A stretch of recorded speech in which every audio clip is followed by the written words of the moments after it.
This is reposted. I was bored the other day and I was watching Joe Rogan on YouTube. I like watching him in clips because, unlike some people, I can't listen to him on 2.5 speed to make him more digestible. Anyway, he had a guest named Michael Easter who has a book out called The Comfort Crisis. And basically, in this clip I was watching, he was saying, we are never bored anymore. When you have a moment of solitude or inactivity, you go for your phone. And I'm guilty of that sometimes. And I was primarily interested in this because I don't think that's you. I think you're the exception to this rule, but maybe you think differently. What say you? In the history of our show, I have never been researching a topic and immediately went and bought something. I didn't actually buy it. I put it in the Amazon cart. I'm going to give it 3 days, but I immediately bought something. This is such a great topic. This guy, Michael, is fascinating. And he literally says, be bored. That's how you get out of your comfort zone, is by being bored. What did you put? His book? No, I didn't buy his. I knew you were going to say that. No, I didn't buy his book. I'll tell you at the end what I bought. But this idea of being bored, and there's all sorts of studies that say being bored makes you creative. Yeah. Also, they talk about how when we were on the Serengeti, it was a survival technique. Like you're picking berries and you get bored of it because like there becomes less and less. And you're like, all right, I need to move on. I think the most obvious reason is creativity. And even if you work as a CPA, you need creativity in your life. And I think it's also a defense mechanism. Sometimes if I'm waiting for someone, I feel uncomfortable. I feel it's weird to just stand there and I feel like I'm important. I need to look at my phone. There's some message I need to get to now and people use it as a shield. I don't think you answered. Do you do this? I don't think you do. I kind of vacillate, but I definitely make myself consciously be bored and not look at the phone. Like, for instance, if I go to the grocery store and there's a long line, I will say, okay, we're going to do this board style and not looking at the phone style and just stand there and look at things. Yeah, it's crazy. And then I remember just in the summer growing up, I'd be like, I'm bored. And my mom was always putting me in camps or all of us in camps and stuff. But like we would find one of the most um engaging things I remember doing is when it would rain, we would do stick races in the gutter, and that was so fun. And I don't think kids would do that now. You know what a stick race is, don't you? Of course. Yeah. One of the things, though, about being bored is that, we all get sad, depressed, anger, all these emotions come to us. But instead of sitting with those, we then click on the phone, read something, watch a Netflix show. But all of those emotions are still there and you're not dealing with them. If you're bored, you have to wrestle with the thoughts that are in your head instead of doing something. Yeah. I don't know if I've told you the story before, but one of the most uncomfortable moments of my life, I was aware enough not to pull out my phone.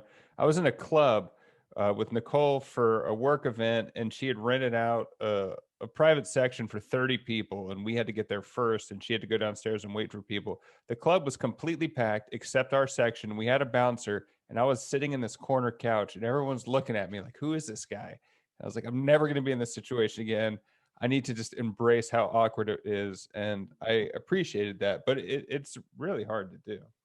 There's this great story of Dick Cheney during 9/11, Vice President Dick Cheney. The planes, they don't really know what's going on. The planes, they're trying to stop air traffic control. The president is far away, so he's essentially kind of the president. And they have to rush him to the panic room. They have to rush the vice president to the panic room. They're like, you got to get down there, sir. We don't know what's going on. And like, he's like, oh, crap, I forgot my magazine.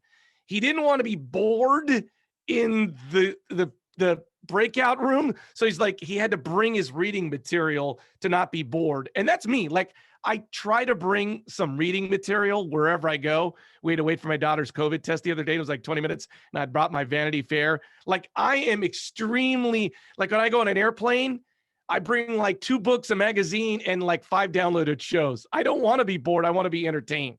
Yeah, being on a plane or being in car trips was the worst. Anytime I remember being in car trips and we had entertainment. My parents had this conversion van that had a TV in it, and we were entertained somewhat, but not like it is today where you have an iPad. But I think about my mom when she was young. She and her family drove from Louisiana to Los Angeles with 6 people in a car. I think it was 7. There was 3 up front and 4 in the back. No air conditioner, no radio. I can't imagine doing that. That's going to be mind numbing. But But so were their brains trained to just be bored? Like my kids today could obviously sit for an 8-hour car ride, but they'd be insane because they know that there's tablets to entertain them. But back 30 years ago, do we just like, well, there's nothing to do other than look out the window? I mean, yeah, I guess growing up in a hot climate, you don't know anything different, and this is what it is. Like, there's not like the torment of I could be on an iPad and I'm not, but you just had to sit there and be creative, and you come up with silly games like the license plate game or I Spy or I mean different things. But it'll be interesting. I don't know if we'll be able to quantify it, but what happens moving forward with the amount of creative ideas that come out, because if you're always stimulated, you can't come up with something new. Jerry Seinfeld we talked about him on the Tim Ferriss podcast. He's like, you just have to sit there, and if nothing comes out for 30 minutes, I have to sit at the computer 30 minutes every day.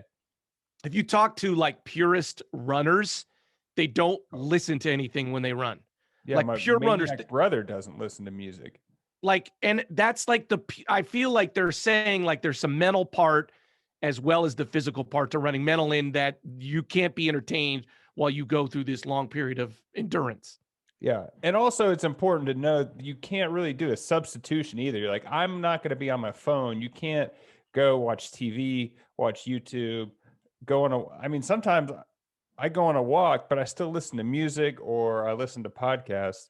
So I guess it was funny. They talked in the Joe Rogan thing about how they were knocking their own medium, being like, hey, don't listen to us anymore. But I thought it was funny. Yeah, because when you do that, when you listen to something on a walk, you really are paying attention to the things that are around you. Whereas opposed to if you have silence, you go like, I've never seen that manhole cover before, or that tree, or whatever it is. And you can say, well, that's stupid. I don't want to care about that. But it's really amazing if you just pay attention on a walk, all the stuff you'll see.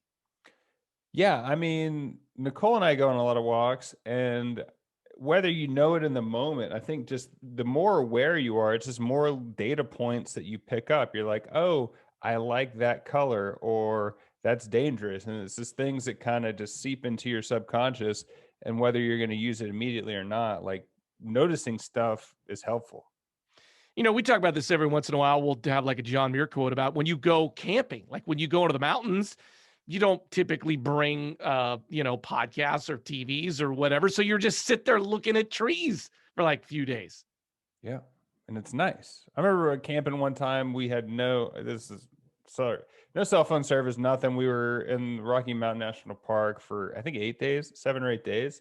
And I remember I was going down to the creek to fill up my water bottle. And I was thinking, I was like, there could be a world war right now, and I would have no idea. And that was kind of nice. That's a weird, nice thought, but that's the thought I had. I sometimes think when I'm camping, like someone could come murder me in my tent in the middle of the night and nobody would know. Yeah. Well, to be fair, every time you tell me you're camping, I try to find you and kill you, but I haven't been. What could have been a bear. Amazon cart? So we're going to have to talk about this again tomorrow because this guy's book, I forget the name of the book. It's something about getting out of your comfort crisis. Embrace discomfort to claim your wild, happy, healthy self. Because the two topics he also talks about, be bored, think about your death a lot. That's another topic. And then there's another one about exercise. And I don't think it doesn't really have a relevance to what we're talking about today, but I literally went out and bought this after prepping for this guy. Oh, well, if you want to find out if Larry put a coffin in his Amazon cart, please reach out. You can find us at Reposted Podcast on Facebook, Twitter, Instagram. If you're going to stay on social media, share this with someone. But if not, listen to Michael Easter and get out of here. I'm Andrew for Larry. Thanks for stopping by.